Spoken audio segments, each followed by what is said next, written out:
Hi viewers, welcome back to J Mods, and this is the fast lane pro-buggy, well, the drivetrain, or what's left. I've already taken all of the cogs and pinions, the gears out of it, and this is the brushless conversion.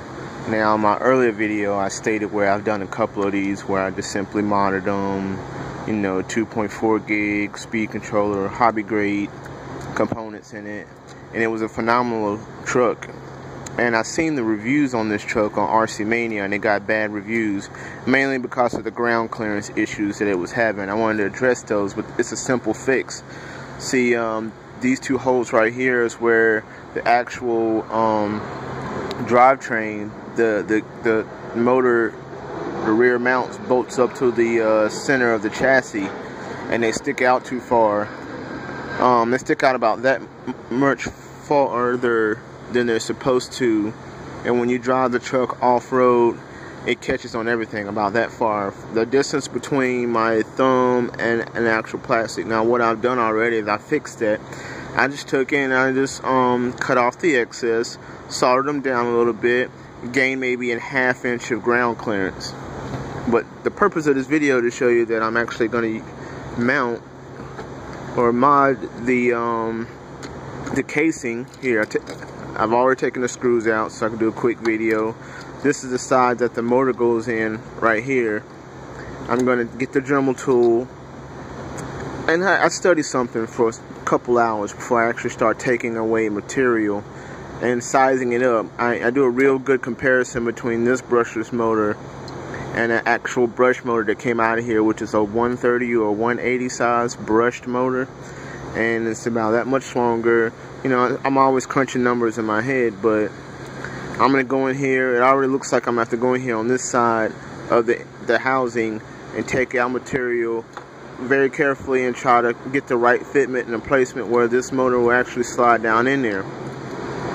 And from there, that's when it gets real interesting, because when you're taking away material before you put a bigger motor in or something like that, you don't want to take out too much material, because there'll be play in there. And if there's play, especially with the brushless motor, I got a few comments where, hey, how did that brushless motor treat those plastic gears? If it rides on there perfectly, it's not binding, or there's a lot of play in the gear mesh where they mesh up together, it'll be fine.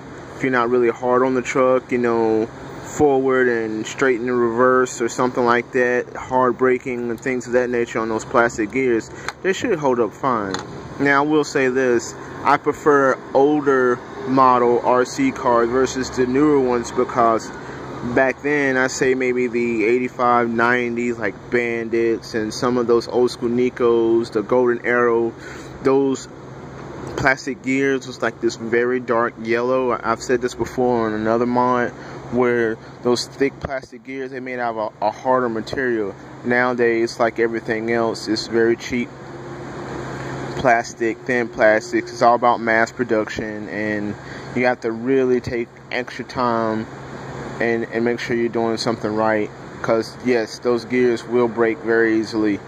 They don't do a lot of stress, it's just how they're made from the factory, mass production.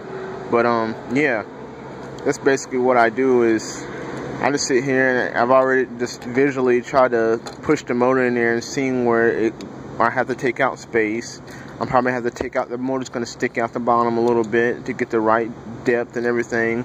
But just dremeling a little bit at a time, a little material at a time. We're talking maybe 3 hours worth of meticulously dremeling of excess material to get the right placement for this motor. Alright, there you have it.